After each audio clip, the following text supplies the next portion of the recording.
마치 지금 민주당이 계엄 해제에 대해서 오로지 민주당만 계엄 해제에 찬성하고 국민의힘 반대한 것처럼 말씀하시는데, 최초 계엄되자마자 당 대표가 분명하게 반대 입장을 밝혔고 저희도 계엄 해제 결의에 참여를 했습니다. 그리고 그 계엄 해제가 되자마자 정부에 강력히 계엄을 즉시 해제할 것을 요청한 것도 국민의힘입니다. 그래서 동료 의원들의 질의에 이렇게 모욕적인 발언을 한다든지 끼어드는 일은 없었으면 좋겠습니다. 저는 이 부분 이미 대통령도 이 정치적 법적 책임을 절대 피하지 않겠다라고 입장을 밝혔고, 우리 국민의힘도 엄정하게 또 법과 원칙에 따라 수사를 해야 된다라고 생각하지만, 이 수사기관의 중첩 문제는 법치주의에 대한 심각한 위협이 될 수 있습니다. 공수처장님, 김용현 장관에 대한 구속영장을 검찰이 이미 청구한 상태에서 또다시 신청을 했어요. 네. 저는 이게 사건과 관련해서 너무 공수처의 조직 논리가 앞서는 거 아니냐. 또 지금 순직 해병 사건도 지금 몇 개월째 결론을 못 내고 있는 상황. 몇 개월이 뭡니까? 한참 강제 수사에 들어가서도 결론을 못 내고 있는 상황이고, 그 사건 결론도 기약 없다라고 했었는데 갑자기 이것을 경쟁하듯이 수사에 뛰어들어 가지고, 더더군다나 당사자 조사도 없이 이렇게 하는 게 법과 원칙에 있어서 문제가 있을 수 있고요. 진상을 규명하는 데 있어서도 법무부 장관께도 말씀드리지만, 이 검찰에서는 신병을, 국방부 장관에 대한 신병을 확보하고, 경찰 수사팀은 경찰 수사팀대로 수사본부에서 경찰에 대한 신병을 확보하고, 이렇게 돼서는 오히려 각자 그 수사기록 간에 충돌이 일어날 수 있어요. 그래서 오히려 진상규명이 어렵다라고 보는데, 장관님 어떻게 보십니까? 이거 빨리 협의해야 되는 거 아닌가요? 이거 지금 보면 상설특검하고 일반 특검도 지금 이제 통과시키겠다라고 하고 있는 상황이면 거의 이제 5군데에서 막 경쟁적으로 수사하는 상황이 생기는 것이거든요. 검찰과 공수처에서 이런 문제를 잘 협의하고 있는 것으로 알고 있습니다만, 기본적으로 수사권 조정과 관련된 부분 협의 시에 이런 문제가 생길 것이라고 생각하고 어떤 대비책을 마련한 조항이 좀 부족하지 않았나, 그런 생각이 듭니다. 네, 좋습니다. 실질적으로 좀 잘 조정해 주시기 바랍니다.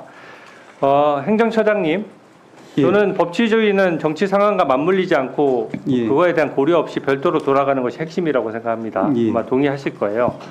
그런 면에서 이재명 대표의 2심 공직선거법 위반 사건에서 법원 관계자 발로 법대로 3개월 안에 이 사건을 처리하겠다라고, 규정을 최대한 존중하겠다라고 발표를 했는데 그 부분 높이 평가합니다.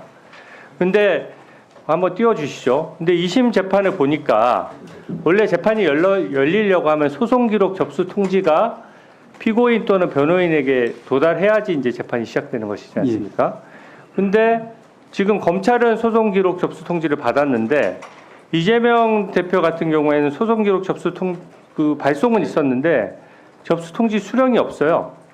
또 변호인도 현재 지금 선임을 안 하고 있는 상태입니다. 근데 이게 최강욱 그 민주당 전 의원 때랑 똑같아요. 최강욱 전 민주당 의원도 대법원에 사건 계류 중일 때 2심까지는 잘 연락이 되고 우편 통지서를 잘 받고 있다가 세 차례에 걸쳐서 이것을 통지서를 받지 않음으로써 결국 공시송달로 가게 되니까 그 자체의 절차를 이행하는데 벌써 2개월이 걸렸거든요. 이거는 형사소송법에 명시적으로 3개월 안에 준수해야 된다는 규정이 있기 때문에 강력한 소송지휘권의 발동이 있어야 된다고 생각합니다. 이게 지금 야당 대표로서 사실은 어디 수령할 장소가 없거나 법원에서 이게 재판 중인 것을 몰라서 그 수령하지 않고 있다라고 보기 어려운 것이거든요. 저기 보면은 사건 검색만 해보더라도 딱 나와요. 소송 기록 접수 통지가 지금 아직 수령하지 않고 있는 상태라서 저희 국민의힘은 국민의힘대로 법치주의라는 게 다 공평하게 돌아가야 될 거 아니겠습니까? 근데 만약에 저게 고의지연으로 공시송달로까지 흐른다라고 하면 그것은 당사자가 고의로 재판을 지연하는 것이기 때문에 소송의 증거 신청이나 이런 데 강력한 페널티를 줘야 됩니다. 그래야 법과 원칙이 살아난다고 보는데 어떻게 생각하십니까? 예, 저희들은 지금의 사태가 위헌적인 군통수권 행사, 그리고 의회의 합헌적이고 적시의 저항권 행사, 그리고 이를 뒷받침하는 시민들의 헌법수호 의지와 노력, 통해서 헌정 질서가 조기에 회복되었다고 평가를 하고 있습니다. 그런 의미에서 사법부라도 중심을 잡고 헌법과 법률과 양심에 따라서 추후에 흔들림도 없이 대상자가 누구이든지 또 어떤 사건이든지 가림없이 잘 처리할 것이라고 믿고 그에 대해서 최선의 성원을 지원을 다하도록 하겠습니다. 네, 수고하셨습니다. 의원님들께 그리고 국민 여러분들께 한 말씀 드립니다.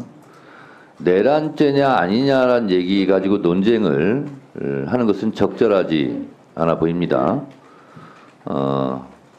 내란죄는 형법 91조에서 규정하고 있습니다. 그래서 내란죄는 무엇인가를 제가 먼저 한번 읽어드리겠습니다. 형법 91조 국헌문란의 정의, 내란죄죠. 1항 헌법 또는 법률에 정한 절차에 의하지 아니하고 헌법 또는 법률의 기능을 소멸시키는 것. 두 번째, 헌법에 의하여 설치된 국가기관, 즉 헌법기관을 강압에 의하여 전복 또는 그 권능 행사를 불가능하게 하는 것. 이게 내란죄입니다. 따라서 계엄군이 총을 들고 와서 헌법기관이 국회의 권능을 무력화시키려고 했던 것은 내란죄죠. 그 부분을 부정합니까? 자,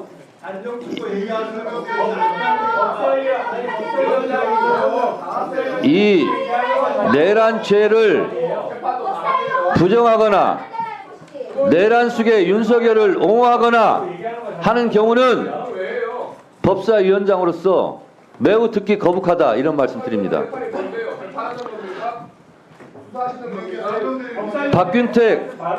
곽규택 의원은 내란 속에 옹호하는 거예요 지금? 비호하는 거예요 그러면? 곽규택 유상범 의원 본인들의 운명이라 걱정하세요. 박균택 의원님 질의하세요. 반동에 동조하지 마세요. 무슨 말을 이런 식으로 반동에 누가 동조를 해요 여기서? 충분해요. 그런 말 듣기에. 예, 질의하세요. 예, 우리 법원행정처장님, 예. 그 젊은 시절부터 살아있는